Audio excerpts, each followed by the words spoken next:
The Housing Question by Frederick Engels. Part 3. Supplement on Proudhon and the Housing Question. In number 86 of the Volksstaat, A. Mollberger reveals himself as the author of the articles criticized by me in number 51 and subsequent numbers of the paper. In his answer, he overwhelms me with such a series of reproaches, and at the same time distorts to such an extent all the points of view which are at issue, that willy-nilly I am compelled to reply to him. I shall attempt to give my reply, which to my regret must be made to a large extent on the field of personal polemics enjoined upon me by Mollberger himself, a general interest by presenting once again the chief points, and if possible more clearly than before, even at the risk of being told once again by Mollberger that all this contains, quote, nothing essentially new either for him or for the other readers of the Volksstaat. Mollberger complains of the form and the contents of my criticism. As far as the form is concerned, it will be sufficient to reply that at the time I did not even know who had written the articles in question. There can therefore be no question of any personal, quote, prejudice against their author. Against the solution of the housing question put forward in the articles, I was certainly insofar, quote, prejudiced that I was long ago acquainted with it from Proudhon and my opinion on it was firmly fixed. I am not going to quarrel with my friend Mollberger about the, quote, tone of my criticism. When one has been so long in the movement as I have, one develops a fairly thick skin against attacks, and therefore one easily presumes also the existence of the same in others. In order to compensate Mollberger, I shall try this time to bring my, quote, tone into the right relation to the sensitiveness of his epidermis. Mollberger complains with particular bitterness that I call him a Proudhonist, and he protests that he is not one. Naturally, I must believe him, but I shall adduce the proof that the articles in question, and I had to do with them alone, contain nothing but undiluted Proudhonism. But according to Mollberger, I have also criticized Proudhon, quote, frivolously, and have done him a serious injustice. Quote, the doctrine of the petit-bourgeois Proudhon has become an accepted dogma in Germany, which is even proclaimed by many who have never read a line of him. When I express regret that for 20 years the workers of the Latin countries have had no other mental nourishment than the works of Proudhon, Mollberger answers that as far as workers of the Latin countries are concerned, quote, the principles formulated by Proudhon are almost everywhere the driving spirit of the movement. This I am compelled to deny. First of all, the, quote, driving spirit of the working class movement nowhere lies in, quote, principles, but everywhere in the development of large-scale industry and its effects, the accumulation and concentration of capital on the one hand, and of the proletariat on the other. Secondly, it is not correct that in the Latin countries Proudhon's so-called, quote, principles play the decisive role ascribed to them by Mollberger, that, quote, the principles of anarchism, of the organization of the forces économiques, of the liquidation sociale, etc., have become the true bearers of the revolutionary movement. Not to speak of Spain and Italy, where the Proudhonist universal panacea has only gained some influence in the still more botched form presented by Bakunin, it is a notorious fact for anyone who knows the international working class movement that in France the Proudhonists are nothing more than an insignificant sect, while the masses of the French workers refuse to have anything to do with the social reform plan drawn up by Proudhon under the title Liquidation Sociale and Organisation des Forces Économiques. This was shown, among other things, in the Commune. Although the Proudhonists were strongly represented in the Commune, not the slightest attempt was made to liquidate the old society or to organize economic forces according to Proudhon's proposals. On the contrary, it is to the great honor of the Commune that in all its economic measures the, quote, driving spirit was not any set of, quote, principles, but simple practical needs. And therefore the measures taken by the Commune, abolition of night work in the bakeries, prohibition of monetary fines in the factories, confiscation of idle factories and workshops and their handing over to workers' associations, were not at all in accordance with the spirit of Proudhonism, but certainly in accordance with the spirit of German scientific socialism. The only social measure which the Proudhonists put through was the decision not to seize the Bank of France, and this was partly responsible for the downfall of the Commune. In the same way, when the so-called Blanquists made an attempt to transform themselves from mere political revolutionaries into a socialist workers' faction with a definitive program, as was done by the Blanquist faction in London with their manifesto Internationale et Révolution, they did not proclaim the, quote, principles of the Proudhonist plan of social salvation, but rather adopted, and almost literally at that, the views of German scientific socialism on the necessity of the political action of the proletariat and of the dictatorship of the proletariat as the transitional stage to the abolition of classes and with them of the state, views such as had already been expressed in the Communist Manifesto and since then on innumerable occasions. And if Mollberger even concludes, from the disapproval of Proudhon by the Germans, a lack of understanding of the movement in the Latin countries, quote, down to the Paris Commune, then let him, as proof of this lack, tell us what work from the Latin side has even approximately so correctly understood and described the Commune as the address of the General Council of the International on the Civil War in France, written by the German Marx. The only country where the working class movement is directly under the influence of Proudhonist, quote, principles is Belgium, and precisely as a result of this, the Belgian movement comes, as Hegel would say, quote, from nothing, through nothing, to nothing. When I consider it a misfortune that for 20 years the workers of the Latin countries were fed directly or indirectly on Proudhon, I do not mean that thoroughly mystical dominance of Proudhon's reform recipe, termed by Mollberger the, quote, principles, but the fact that their economic criticism of existing society was infected by the absolutely false Proudhonist phrases, and that their political actions were bungled by Proudhonist influence. Whether thus the, quote, Proudhonized workers of Latin countries, quote, stand more in the revolution than the German workers, who in any case understand the meaning of German scientific socialism infinitely better than the workers of the Latin countries understand their Proudhon, we shall be able to answer when we have discovered what to, quote, stand in the revolution really means. We have heard talk of people who, quote, stand in the grace of God, in the true faith, in Christianity, etc. But, quote, standing in the revolution, in the most violent of all movements? Is then, quote, the revolution a dogmatic religion in which one must have faith?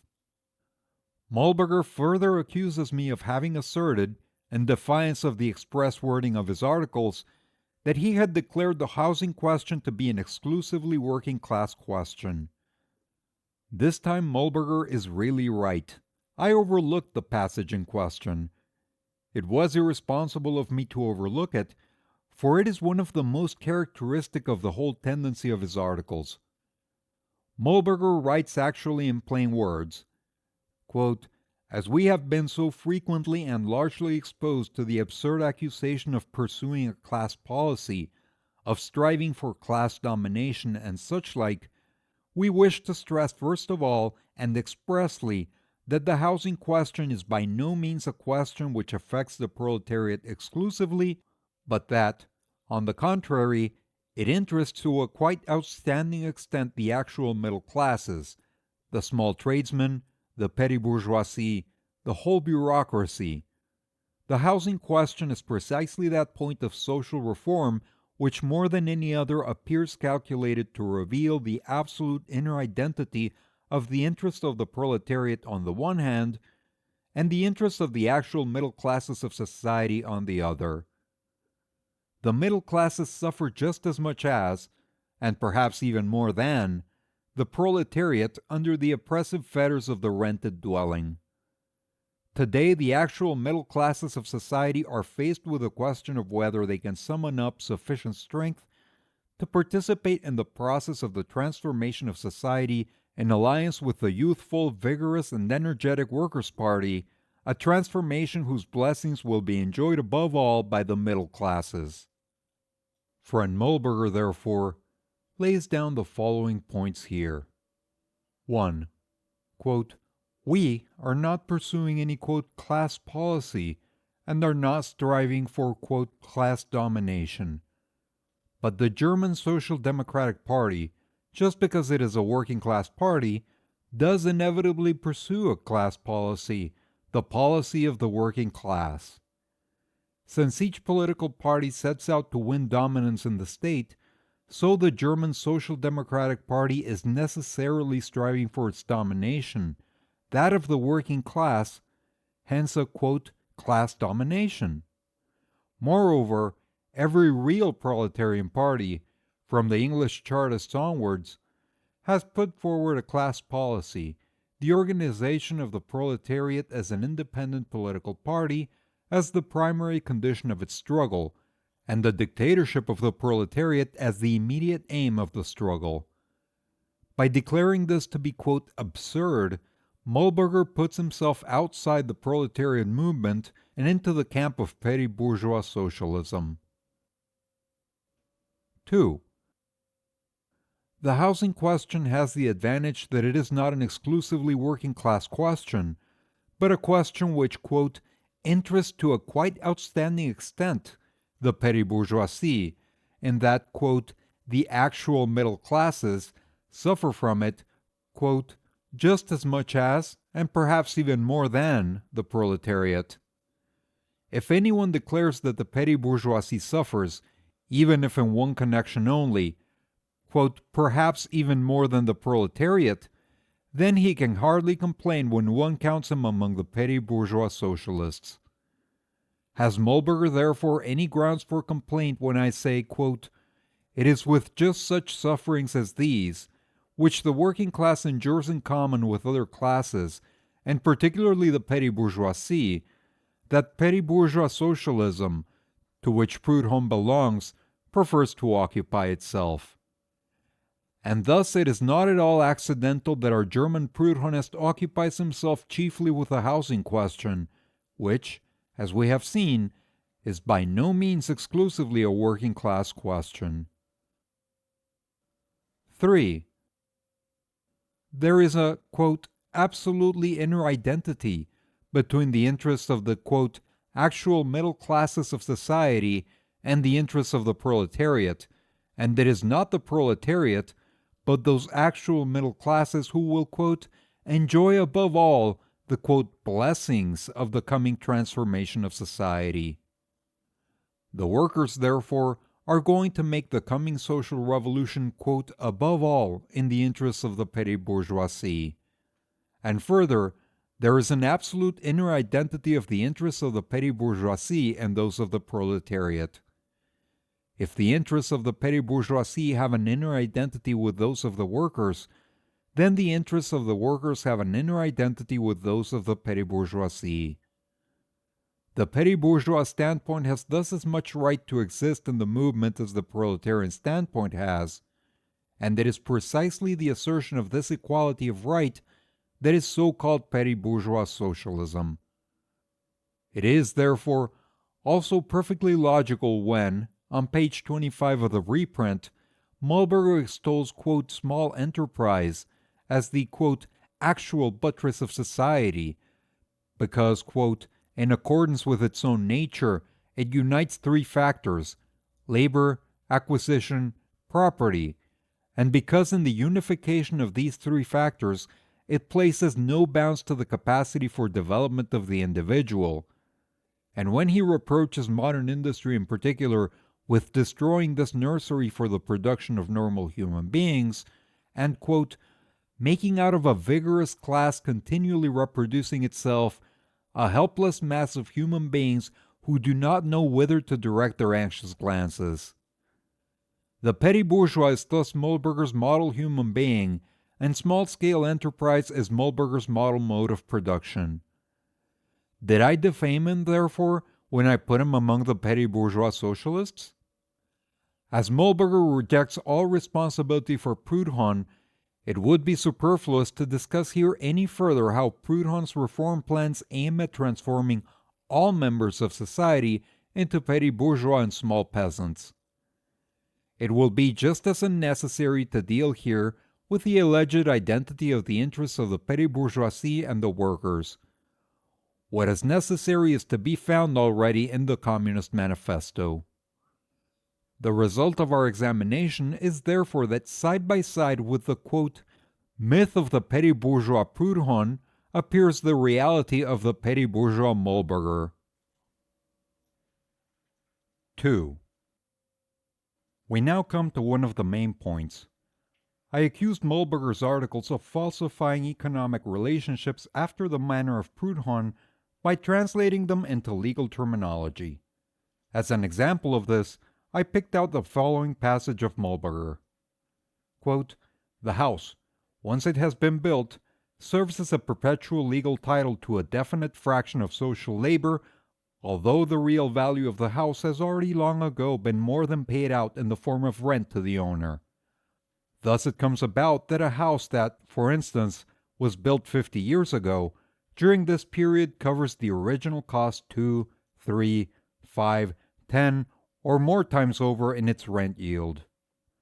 Mollberger now complains as follows, quote, this simple, sober statement of fact causes Engels to enlighten me to the effect that I should have explained how the house became a, quote, legal title, something which was quite outside the scope of my task. A description is one thing, an explanation another.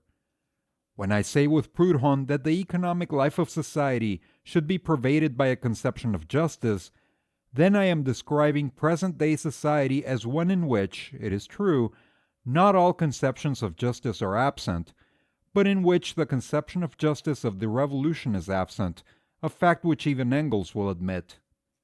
Let us keep for the moment to the house which has been built. The house, once it has been let, brings into its builder ground rent, repairing costs, and interest on the building capital investment, as well as the profit made thereon in the form of rent, and, according to the circumstances, the rent installments can gradually amount to twice, thrice, 5 times, or 10 times as much as the original cost price of the house. This, friend Mollberger, is the, quote, simple, sober statement of fact, an economic fact, and if we want to know, quote, how it happens that it exists, then we must conduct our examination on the economic field. Let us therefore look a little closer at the fact so that not even a child may misunderstand it any longer. As it is known, the sale of a commodity consists in the fact that its owner relinquishes its use value and puts its exchange value into his pocket. The use values of commodities differ from one another, among other things, in the varying periods of time required for their consumption. A loaf of bread is consumed in a day. A pair of trousers will be worn out in a year, and the house, if you like, in 100 years. Hence, in the case of commodities with a long period of wear, the possibility arises of selling their use value piecemeal and each time for a definite period, that is to say, to let it out. The piecemeal sale therefore realizes the exchange value only gradually. As a compensation for his renouncing the immediate repayment of the capital advanced and the profit earned on it, the seller receives an increased price, interest, whose rate is determined by the laws of political economy and not by any means in an arbitrary fashion. At the end of the 100 years, the house is used up, worn out, and no longer habitable. If we then deduct from the total rent paid for the house the following: 1. The ground rent, together with any increase that may have occurred to it during the period in question, and 2. The sums expended for current repairs, we shall find that the remainder is composed on an average as follows: 1.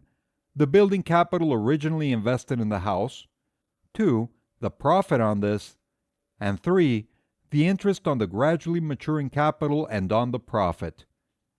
Now it is true that at the end of this period the tenant has no house, but neither has the house owner.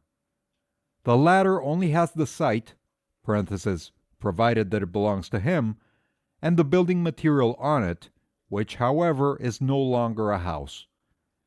And although in the meantime the house may have brought in a sum, which covers 5 or 10 times the original cost price, we shall see that this is solely due to an increase of ground rent. This process is a secret to no one in such cities as London, where the landowner and the house owner are usually two different persons. Such tremendous rent increases occur in rapidly growing towns, but not in a village, where the ground rent for building sites remains practically unchanged. It is indeed a notorious fact that, apart from increases in the ground rent, rents produce on an average no more than 7% per annum on the invested capital, including profit, for the house owner, and out of this sum, repair costs, etc. must be paid. In short, the rent agreement is quite an ordinary commodity transaction which is, theoretically speaking, of no greater and no lesser interest to the worker than any other commodity transaction, with the exception of that which concerns the buying and selling of labor power, and practically, the worker comes face to face with the rent agreement as one of 1,000 forms of bourgeois cheating which I dealt with in page 4 of the reprint, but even then, as I proved there, it is subject to economic regulation. Mollberger, on the other hand, regards the rent agreement as nothing but pure, arbitrariness, page 19 of the reprint, and when I prove the contrary to him, he complains that I am telling him, all sorts of things which unfortunately he already knew. But with all the economic investigations into house rent, we are not able to turn the abolition of the rented dwelling into, one of the most fruitful and magnificent efforts which has ever sprung from the womb of the revolutionary idea. In order to accomplish this, we must translate the simple fact from sober economics into the far more ideological sphere of legal talk. The house serves as a perpetual legal title to house rent, and, thus it comes about that the value of a house can be paid back in rent 2, 3, 5, or 10 times. In order to discover how it really comes about, the legal title does not help us in the least, and therefore I said that Mollberger should have been able to find about how it thus comes about by first of all inquiring how the house becomes a legal title. We discover this only after we have examined, as I did, the economic nature of house rent, instead of getting angry at the legal expression under which the ruling class sanctions it. Whoever proposes the taking of economic steps to abolish rent ought surely, first of all, to know more about house rent than that it is, the tribute which the tenant must pay to the perpetual title of capital.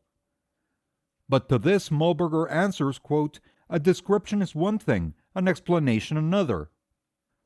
We have, therefore, converted the house, although it is by no means everlasting, into a perpetual legal title to house rent. We find no matter how, it thus comes about, that by virtue of this legal title, the house brings in its original value several times over in the form of rent. By the translation into legal phraseology, we are happily so far removed from economics that we can see no more than the phenomenon that a house can gradually get paid for in gross rent several times over. As we are thinking and talking in legal terms, we apply to this phenomenon the measure of equality and justice, and we discover that it is unjust, that it is not in accordance with the conception of justice of the revolution, whatever kind of thing that may be, and that therefore the legal title is no good. We find further that the same holds good for interest-bearing capital and leased agricultural land, and now we have the excuse for separating these classes of property from the others and subjecting them to an exceptional treatment. This consists in the demands: 1. To deprive the owner of the right to give notice, the right to demand the return of his property. 2. To give the lessee, borrower or tenant, the use without payment of the object handed over to him, but not belonging to him. And 3. To pay off the owner in installments over a long period without interest. And with this, we have exhausted the Proudhonist, quote, principles from this angle. This is Proudhon's, quote, social liquidation. Incidentally, it is obvious that this whole reform plan is to benefit almost exclusively the petty bourgeois and the small peasants, in that it consolidates them in their position as petty bourgeois and small peasants. Here we can observe that, quote, the petty bourgeois, Proudhon, who is a mythical figure according to Mühlberger, suddenly takes on a very tangible historical existence. Mühlberger continues, quote, when I say with Proudhon that the economic life of society should be pervaded by a conception of justice, then I am describing present-day society as one in which, it is true, not all conceptions of justice are absent, but in which the conception of justice of the resolution is absent, a fact which even Engels will admit. Unfortunately, I am not in a position to do Mühlberger this favor. Mühlberger demands that society should be pervaded with a conception of justice, and calls that a description. If a court sends a bailiff to me with a summons for the payment of a debt, then, according to Mühlberger, it is doing no more than describing me as a man who does not pay his debts. A description is one thing, and the presumptuous demand is another. And precisely therein lies the essential difference between German scientific socialism and Proudhon. We describe, and despite Mühlberger every real description as at the same time an explanation, economic relationships as they are and as they are developing, and we provide the proof, strictly economically, that their development is at the same time the development of the elements of a social revolution, the development, on the one hand, of a class whose conditions of life necessarily drive it to social revolution, the proletariat, and on the other hand, of productive forces which, having grown beyond the framework of capitalist society, must necessarily burst that framework, and which at the same time offer the means of abolishing class differences once and for all in the interest of social progress itself. Proudhon, on the contrary, demands from present-day society that it shall transform itself not according to the laws of its own economic development, but according to the prescriptions of justice.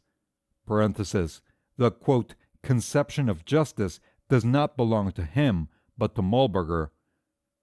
Here we prove, Proudhon, and with him Mühlberger, preaches and laments. What kind of a thing, quote, the conception of justice of the revolution is, I am quite unable to guess.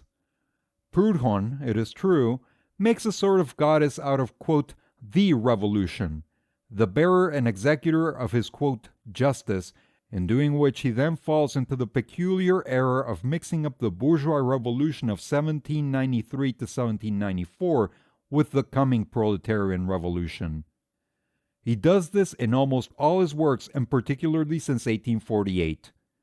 I shall quote only one as an example, namely the, quote, Idée générale de la Révolution, pages 39 and 40 of the 1868 edition. As, however, Mühlberger rejects all and every responsibility for Proudhon, I am not allowed to complain, quote, the conception of justice of the revolution from Proudhon, and remain therefore in Egyptian darkness. Mühlberger says further, quote, but neither Proudhon nor I appealed to a, quote, external justice in order thereby to explain the existing unjust conditions, or even expect, as Engels imputes to me, the improvement of these conditions from the appeal to this justice. Mühlberger apparently reckons on the fact that, quote, in Germany Proudhon is as good as unknown. In all his works, Proudhon measures all social, legal, political, and religious propositions by the measure of, quote, justice, and condemns or recognizes them according to whether they conform or do not conform to what he calls, quote, justice. In the, quote, Contradictions économiques, this justice is still called a, quote, eternal justice, justice éternelle. Later on, nothing more is said about eternity, but the idea remains in essence. For instance, in, quote, De la justice dans la Révolution et dans l'Église, 1858 edition, the following passage is a text of the whole 3-volume sermon, parenthesis, Volume 1, page 42. Quote, what is the basic principle, the organic, regulating, sovereign principle of all societies, the principle which subordinates all others to itself, which rules, protects, represses, punishes, and in cases of need even suppresses all rebellious elements? Is it religion, idealism, or interest? In my opinion, this principle is justice.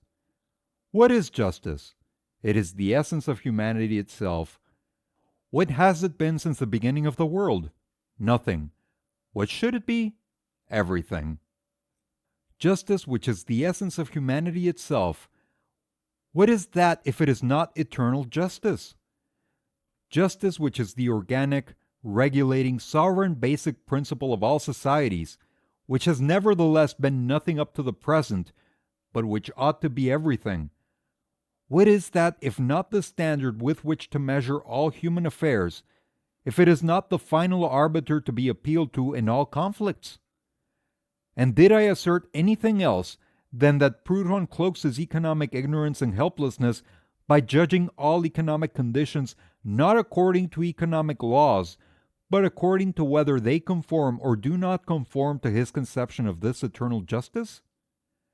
And what is the difference between Mühlberger and Proudhon when Mühlberger demands that, quote, all these exchanges in the life of modern society should be, quote, pervaded by a conception of justice, that is to say, if they took place always according to the strict demands of justice? Is it that I can't read, or that Mühlberger can't write? Mühlberger says further, quote, Proudhon knows as well as Marx and Engels that the actual driving spirit in human society is the economic and not the juridical relations. He also knows that the given conceptions of justice in a people are only the expression, the impression, the product of the economic, and in particular the production relations. In a word, for Proudhon, justice is the historically evolved economic product. If Proudhon knows all this, parenthesis, I am prepared to let the unclear expressions used by Mühlberger pass and to take the good will for the deed. If he knows it all, quote, as well as Marx and Engels, what is there left to quarrel about? However, the situation is in fact somewhat different with regard to Proudhon's science. The economic relations of a given society present themselves in the first place as interests. But in the passage which has just been quoted from his main work, Proudhon says in so many words that the, quote, regulating, organic, sovereign basic principle of all societies, the principle which subordinates all others to itself, is not interest, but justice. And he repeats the same thing in all the decisive passages of all his works, although this does not prevent Mühlberger from continuing. Quote, the idea of economic justice, as it was developed by Proudhon most profoundly of all in La Guerre et la Paix, parenthesis, War and Peace, editor, completely coincides with that basic idea of Lasalle, so excellently expressed by him in his foreword to the system of acquired rights. La Guerre et la Paix is perhaps the most schoolboyish of all the many schoolboyish works of Proudhon, and I would not have expected it to be put forward as a proof of Proudhon's alleged understanding of the German materialist conception of history, which explains all historical events and ideas, all politics, philosophy, and religion from the material economic conditions of life in the historical period in question. The book is so little materialist that it cannot even construct its conception of war without calling in the help of the Creator. Quote, however, the Creator who chose this form of life for us had his aims. Parenthesis, Volume 2, page 100, 1868 edition. On what historical knowledge the book is based can be judged from the fact that he believes in the historical existence of the Golden Age. Quote, in the beginning, when the human race was thinly spread over the earth's surface, nature supplied its needs without difficulty. It was the Golden Age, the age of peace and plenty. Parenthesis, Ibid, page 102. Its economic standpoint is that of the crassest Malthusianism. quote, when production is doubled, the population will soon be doubled also. Parenthesis, page 105. And what does the materialism of this book consist in? Is it that it declares the cause of war to have always been and still to be, quote, pauperism? Parenthesis, for instance, page 143? Uncle Brasig was just such a materialist when in his 1848 speech he launched the great truth into the world. Quote, the cause of the great impoverishment is the great pauvreté. Lasalle's system of acquired rights is caught in the trammels not only of the whole illusion of the jurists, but also in that of the old Hegelians. On page 7, Lasalle declares expressly that also, quote, in economics, the conception of acquired right is the driving force of all further development, and he seeks to prove that, quote, justice is a reasonable organism developing out of itself, parenthesis, and not therefore out of economic prerequisites, parenthesis, page 9. For Lasalle, it is a question of evolving justice not out of economic relations, but from, quote, the concept of will itself, of which the philosophy of law is only the development and the exposition, parenthesis, page 10. What therefore is the point of bringing in the book here? The only difference between Proudhon and Lasalle is that the latter was really a jurist and Hegelian, while in both jurisprudence and philosophy, as in all other matters, Proudhon was merely a dilettante. I know perfectly well that Proudhon, who notoriously continuously contradicts himself, occasionally made an utterance here and there which looked as though he explained ideas on the basis of facts, but such utterances are without any significance as against the basic tendency of his thought, and where they do occur, they are extremely confused and inherently illogical. At a certain very primitive stage of the development of society, the need arises to coordinate under a common regulation the daily recurring acts of production, distribution, and exchange of products, to see to it that the individual subordinates himself to the common conditions of production and exchange. This regulation, which is at first custom, soon becomes law. With law, organs necessarily arise which are entrusted with its maintenance, public authority, the state. With further social development, law develops into a more or less comprehensive legal system. The more complicated this legal system becomes, the more its terminology becomes removed from that in which the usual economic conditions of the life of society are expressed. It appears as an independent element which derives the justification for its existence and the reason for its further development not out of the existing economic conditions, but out of its own inner logic, or, if you like, out of, quote, the concept of will. People forget the derivation of their legal system from their economic conditions of life, just as they have forgotten their own derivation from the animal world. With the development of the legal system into a complicated and comprehensive whole, the necessity arises for a new social division of labor. An order of professional jurists develops, and with these legal science comes into being.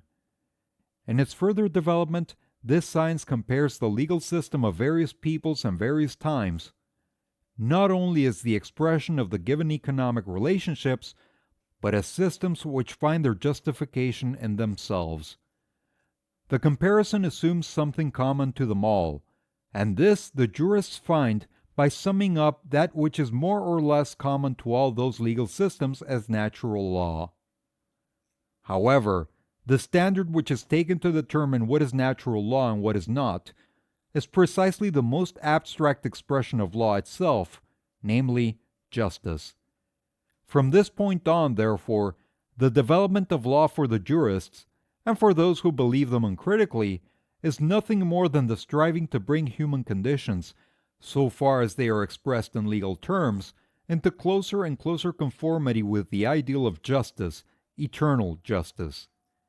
And this justice is never anything but the ideologized, glorified expression of the existing economic relations, at times from the conservative side, at times from the revolutionary side. The justice of the Greeks and Romans held slavery to be just. The justice of the bourgeois of 1789 demanded the abolition of feudalism because it was unjust. For the Prussian Junker, even the miserable Kreisordnung (parenthesis, legislation establishing distinct local authorities) is a violation of eternal justice. The conception of eternal justice therefore varies not only according to time and place, but also according to persons, and it belongs either among those things of which Mollberger correctly says, quote, everyone understands something different. While in everyday life, in view of the simplicity of the relations which come into question, expressions like right, wrong, justice, conception of justice can be used without misunderstanding even in relation to social matters. They create, as we have seen, hopeless confusion in any scientific investigation of economic relations. In fact, much the same confusion as would be created in modern chemistry if the terminology of the phlogiston theory were to be retained. The confusion becomes still worse if one, like Proudhon, believes in the social phlogiston, quote, justice, or if one, like Mollberger, declares that the phlogiston theory no less than the oxygen theory is perfectly correct. Parenthesis, before the discovery of oxygen, the chemists explained the burning of substances in atmospheric air by assuming the existence of a special igneous substance, phlogiston, which escaped during the process of combustion. Since they found that simple substances on combustion weighed more after having been burned than they did before, they declared that a phlogiston had a negative weight, so that a substance without its phlogiston weighed more than one with it. In this way, all the main properties of oxygen were gradually ascribed to the phlogiston, but all in an inverted form. The discovery that combustion consists in a combination of the burning substance with another substance, oxygen, and the preparation of this oxygen disposed of the original assumption, but only after long resistance on the part of the older chemists. Note by F. Engels. 3. Mollberger further complains that I called his, quote, empathic utterance, quote, that there is no more terrible mockery of the whole culture of our lauded century than the fact that in the big cities 90% and more of the population have no place that they can call their own. A reactionary jeremiad. Certainly I did. If Mollberger had confined himself, as he pretends, to describing, quote, the horrors of the present time, I should certainly not have said one ill word about, quote, him and his modest words. In fact, however, he does something quite different. He describes these, quote, horrors as the result of the fact that the workers, quote, have no place that they can call their own. Whether one regrets, quote, the horrors of the present time as a result of the fact that the workers no longer own their own dwellings, or as the Junkers do, as a result of the fact that feudalism and the guilds have been abolished, in both cases nothing more can come of it than a reactionary jeremiad, a song of sorrow at the coming of the inevitable, of the historically necessary. The reactionary character of Mollberger's attitude lies precisely in the fact that he wishes to re-establish individual house ownership for the workers, a matter which history has long again put an end to, that he can conceive of the emancipation of the workers in no other way than by making everyone once again the owner of his own house. And further, quote, I declare most emphatically, the real struggle is to be waged against the capitalist mode of production. Only by its transformation is an improvement of housing conditions to be hoped for. Engels sees nothing of all this. I presuppose the whole solution of the social question in order to be able to proceed to the abolition of the rented dwelling. Unfortunately, I still see nothing of all this even now. It is surely impossible for me to know what someone, whose name I do not even know, presupposes in the secret recess of his mind. All I can do is to stick to the printed articles of Mollberger. And there I find even today, parenthesis, pages 15 and 16 of the reprint, that Mollberger, in order to be able to proceed to the abolition of the rented dwelling, presupposes nothing more than the rented dwelling itself. Only on page 17 does he take, quote, the productivity of capital by the horns, and we shall come back to this later. Even in his answer, he confirms this when he says, quote, it was rather a question of showing how under existing conditions a complete transformation in the housing question can be achieved. Under existing conditions, and by the transformation, it should be abolition, of the capitalist mode of production, are surely things diametrically opposed. No wonder Mulberger complains when I regard the philanthropic efforts of Dollfuss and other manufacturers to assist the workers to obtain houses of their own as the only possible practical realization of his Proudhonist projects. If he were to realize that Proudhon's plan for social salvation is a fantasy, resting completely on the basis of bourgeois society, then he would naturally not believe in it. I have never at any time called his goodwill into question. But why then does he praise Dr. Rauscher for proposing to the Vienna Town Council that it should imitate the projects of Dollfuss? Mulberger further declares, quote, as far as the antithesis between town and country is particularly concerned, it is utopian to want to abolish it. This antithesis has become a natural, or more correctly, a historical one. The question is not one of abolishing this antithesis, but of finding political and social forms in which it would be harmless, indeed even fruitful. In this way, it would be possible to expect a peaceful solution, a gradual balancing of interests. So the abolition of the antithesis between town and country is utopian because this antithesis has become a natural, or more correctly, a historical one. Let us apply this same logic to the other antithesis in modern society and see where we arrive then. For instance, quote, as far as the antithesis between the capitalists and the wage workers is particularly concerned, it is utopian to want to abolish it. This antithesis has become a natural, or more correctly a historical one. The question is not one of abolishing this antagonism, but of finding political and social forms in which it would be harmless, indeed even fruitful. In this way it would be possible to expect a peaceful solution, a gradual balancing of interests.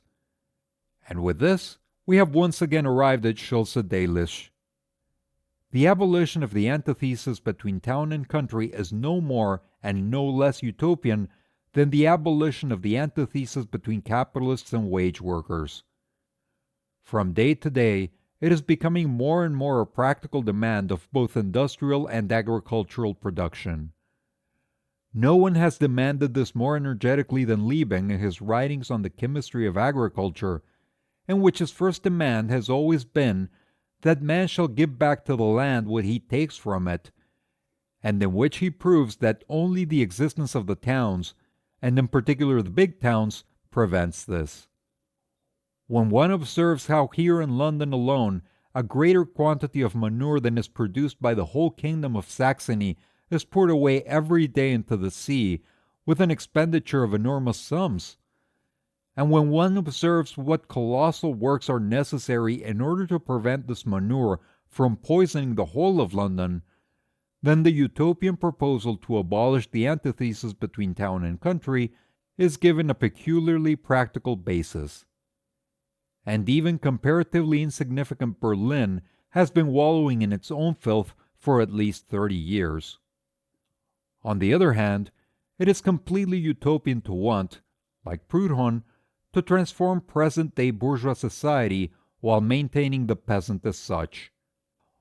Only as uniform a distribution as possible of the population over the whole country, only an integral connection between industrial and agricultural production together with the thereby necessary extension of the means of communication, presupposing the abolition of the capitalist mode of production, would be able to save the rural population from the isolation and stupor in which it has vegetated almost unchanged for thousands of years. It is not utopian to declare that the emancipation of humanity from the chains which its historic past has forged, will only be complete when the antithesis between town and country has been abolished. The utopia begins when one undertakes, quote, from existing conditions, to prescribe the form in which this or any other of the antitheses of present-day society is to be solved. And this is what Muhlberger does by adopting the Proudhonist formula for the solution of the housing question. Muhlberger then complains that I have made him to a certain extent co-responsible for, quote, the monstrous views of Proudhon on capital and interest, and declares, quote, I presuppose the alteration of the production relations as an accomplished fact, and the transitional law regulating the rate of interest does not refer to production relations, but to the social turnover, to the conditions of circulation. The alteration of production relations, or, as the German school says more accurately, the abolition of the capitalist mode of production, certainly does not result, as Engels tries to make me say, from a transitional law abolishing interest, but from the actual seizure of all the instruments of labor, from the seizure of industry as a whole by the working people. Whether in this the working people will pay allegiance more to the idea of gradual redemption or immediate expropriation is not for either Engels or myself to decide. I rub my eyes in astonishment. I have read Muhlberger's article through once again from the beginning to the end in order to find the passage where he presupposes as an accomplished fact, quote, the actual seizure of all the instruments of labor, the seizure of industry as a whole by the working people, as a prerequisite for redemption of the rented dwelling, but I have not been able to find it. It does not exist. There is nowhere mention of, quote, actual seizure, etc., but there is the following. Quote, let us now assume that the productivity of capital is really taken by the horns, as it must be sooner or later, for instance, by a transitional law which fixes the interest on all capitals at 1%, but mark you, with the tendency to make even this rate of interest approximate more and more to the 0 point. Like all other products, houses and dwellings are naturally also included within the framework of this law. We see, therefore, that from this angle the redemption of the rented dwelling is a necessary consequence of the abolition of the productivity of capital in general. Thus, it is said here in plain words, quite contrary to Muhlberger's latest about-face, that the productivity of capital, by which confused phrase he admittedly means the capitalist mode of production, is really, quote, taken by the horns, by the law abolishing interest, and that precisely as a result of this law, quote, the redemption of the rented dwelling is a necessary consequence of the abolition of productivity of capital in general. Not at all, says Muhlberger now. That transitional law, quote, does not refer to production relations, but to the conditions of circulation. In view of this crass contradiction, as Goethe would say, quote, equally mysterious for wise men as for fools, all that is left for me is to assume that I have to do with two separate and distinct Muhlbergers, one of whom complains with justification that I have, quote, tried to make him say what the other one caused to be printed. It is certainly true that the working people will ask neither me nor Muhlberger whether in the actual seizure it will, quote, pay allegiance more to the idea of gradual redemption or immediate expropriation. In all probability, it will prefer not to, quote, pay allegiance at all. However, there was never any question of the actual seizure of all the instruments of labor by the working people, but only of Muhlberger's assertion, page 17, that, quote, the whole content of the solution of the housing question is given in the expression gradual redemption. And if he now declares this gradual redemption to be extremely doubtful, what was the reason for giving ourselves and our readers all the unnecessary trouble? For the rest, it must be pointed out that the, quote, actual seizure of all the instruments of labor, the seizure of industry as a whole by the working people, is the exact contrary of the Proudhonist theory of, quote, gradual redemption. Under the latter, the individual worker becomes the owner of the dwelling, the peasant farm the instrument of labor. Under the former, the quote, working people remain the collective owners of the houses, factories, and instruments of labor and would hardly permit their use, at least in a transitional period, by individuals or associations without compensation for the cost. Just as the abolition of property and land is not the abolition of ground rent, but its transfer, although in a modified form, to society. The actual seizure of all the instruments of labor by the working people therefore does not at all exclude the retention of the rent relations. In general, the question is not whether the proletariat, when it comes to power, will simply seize by force the tools of production, the raw materials and means of subsistence, whether it will pay immediate compensation for them, or whether it will redeem property therein by installments spread over a long period. To attempt to answer such a question in advance and for all cases would be utopia making, and I leave that to others. 4. It has been necessary to write very much in order to work our way finally through Mollberger's evasions and twistings to the real point at issue, a point which Mollberger carefully avoids touching on in his answer. What were Mollberger's positive statements in his articles? Firstly, that, quote, the difference between the original cost price of a house, building site, etc., and its present value belongs by right to society. In the language of economics, this difference is called ground rent. Proudhon also wants to appropriate this for society, as one may read in his, quote, Idée générale de la Révolution, page 219 of the 1868 edition. Secondly, that the solution of the housing question consists in everyone being the owner instead of the tenant of his dwelling. Thirdly, that this solution takes place by the passing of a law turning rent payments into installment payments on the purchase price of the dwelling.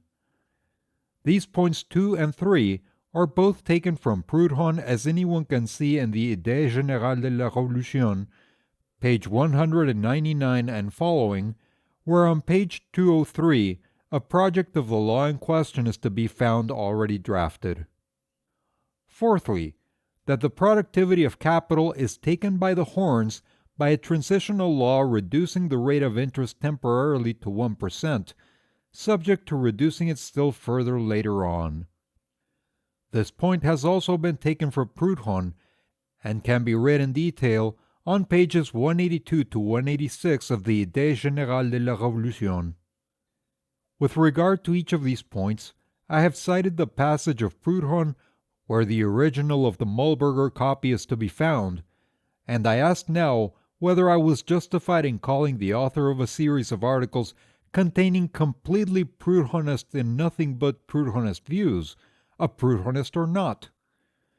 Nevertheless, Mollberger complains about nothing more bitterly than that I call him a Proudhonist because I, quote, came upon a few expressions such as are peculiar to Proudhon. Quite the contrary. The expressions all belong to Mollberger, their content belongs to Proudhon. And when I supplement the Proudhonist articles from Proudhon himself, Mollberger complains that I am ascribing to him, quote, the monstrous ideas of Proudhon. What did I reply to this Proudhonist plan? Firstly, that the transfer of ground rent to the state is identical with the abolition of individual property in land. Secondly, that the gradual redemption of the rented dwelling and the transfer of property in the dwelling to the tenants does not at all affect the capitalist mode of production. Thirdly, that with the present development of large-scale industry in towns, this proposal is as absurd as it is reactionary, and that the reintroduction of ownership of his dwelling by each individual would be a step backward. Fourthly, that the compulsory reduction of the rate of interest on capital would by no means attack the capitalist mode of production, and that on the contrary, as the usury laws prove, the idea is as old as it is impossible. Fifthly, that the abolition of interest on capital by no means abolishes the payment of rent for houses. Mollberger has now admitted points 2 and 4. To the other points, he makes no reply whatever. Nevertheless, these are just the points around which the whole debate centered. Mollberger's answer, however, is not a refutation. It carefully avoids dealing with all economic points, which are, of course, the decisive ones. It is a personal complaint, nothing more.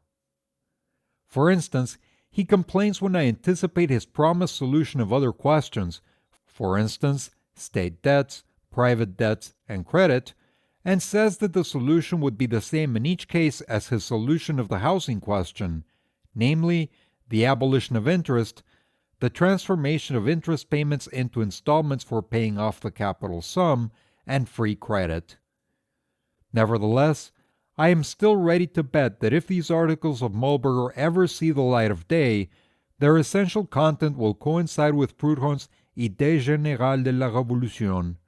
Credit, page 182, state debts, page 186, private debts, page 196, just as his articles on the housing question coincide with the passages that I have quoted from the same book.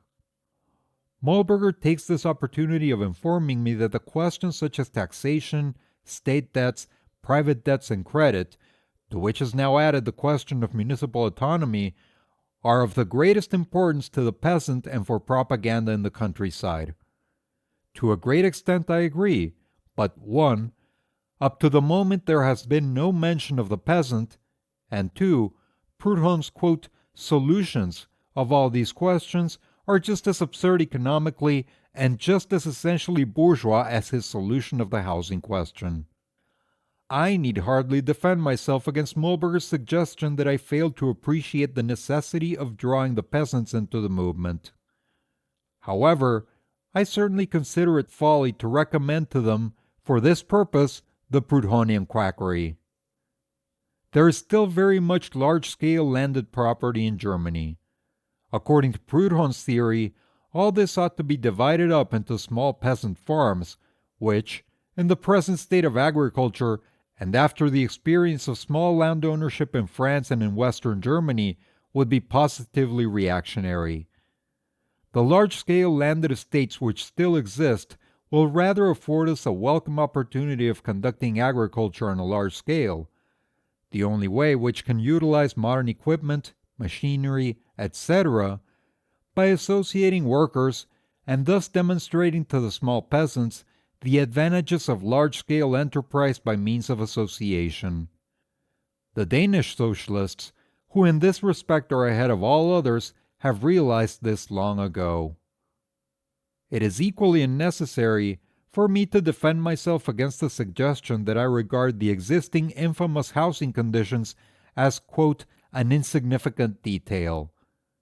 As far as I know, I was the first to describe in German these conditions in their classical form as they exist in England. I did not do that, as Mollberger suggests, because they, quote, violated my sense of justice. Whoever insisted on writing books about all the facts which violated his sense of justice would have a lot to do.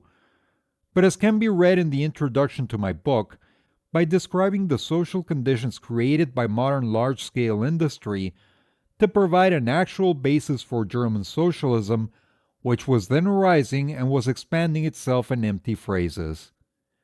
However, it does not occur to me to try to solve the so-called housing question any more than I occupy myself with the details of the still more important food question.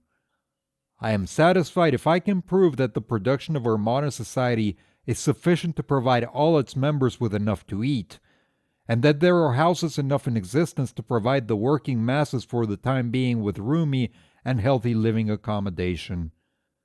To speculate as to how a future society would organize the distribution of food and dwelling leads directly to utopia.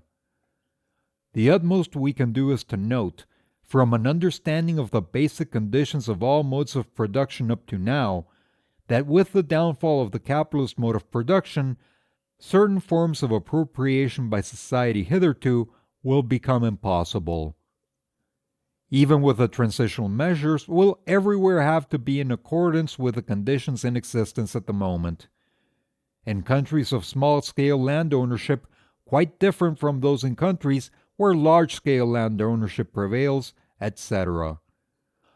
Muhlberger himself shows us better than anyone else where one arrives if one attempts to find isolated solutions for so-called practical questions, such as the housing question, where he takes 28 pages to explain to us that, quote, the whole content of the solution of the housing question is given in the expression gradual redemption, but who, when one presses him hard, begins to stammer in embarrassment that it really is very doubtful whether, when it comes to a question of the actual seizure of the houses, quote, the working people will pay allegiance more to the idea of gradual redemption or to some other form of expropriation. Muhlberger demands that we should become practical, that we should not, quote, come forward merely with dead and abstract formulas when, quote, faced with real practical conditions, that we should, quote, proceed beyond abstract socialism and come close to the definite concrete conditions of society. If Muhlberger had done this himself, he might perhaps have rendered great service to the movement. The first step in coming close to the definite and concrete conditions of society is surely that one should learn what they are, that one should examine them according to their existing economic interrelations. But what do we find in Muhlberger's articles? 2 whole sentences, namely, 1. As the wage worker is in relation to the capitalist, so is the tenant in relation to the house owner. I have already proved on page 6 of the reprint that this is totally false, and Muhlberger has not a word to say in reply. 2. Quote, however, the bull which, in any social reform, must be taken by the horns is the productivity of capital, as the liberal school of political economy calls it, a thing which in reality does not exist, but which in its apparent existence serves as a cloak for all the inequality which burdens present-day society. Thus, the bull which has to be taken by the horns, quote, in reality does not exist, and therefore also has no, quote, horns.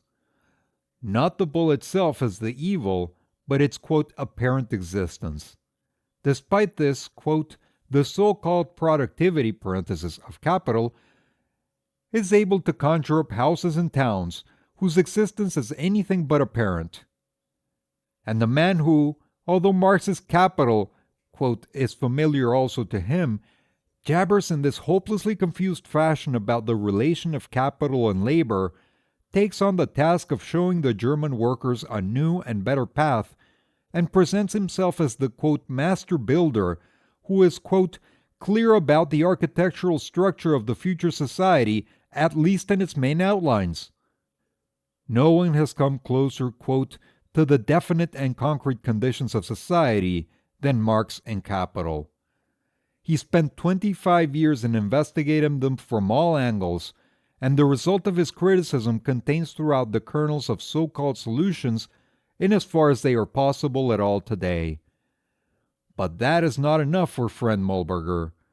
This is all abstract socialism, dead and abstract formulas.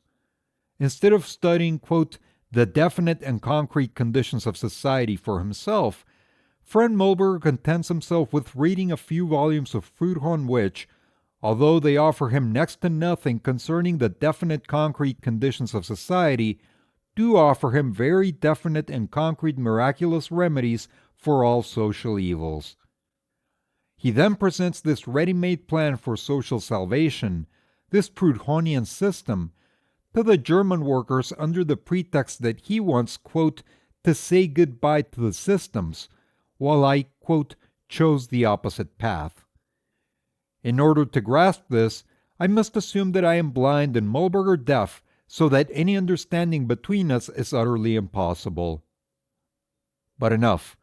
If this polemic serves for nothing else, it has the value in any case of having provided proof of how impractical these so-called, quote, practical socialists really are. These practical proposals for the abolition of all social evils, these universal social panaceas, have always and everywhere been the work of sectarians who appeared at a time when the proletarian movement was still in its infancy. Proudhon also belongs among them.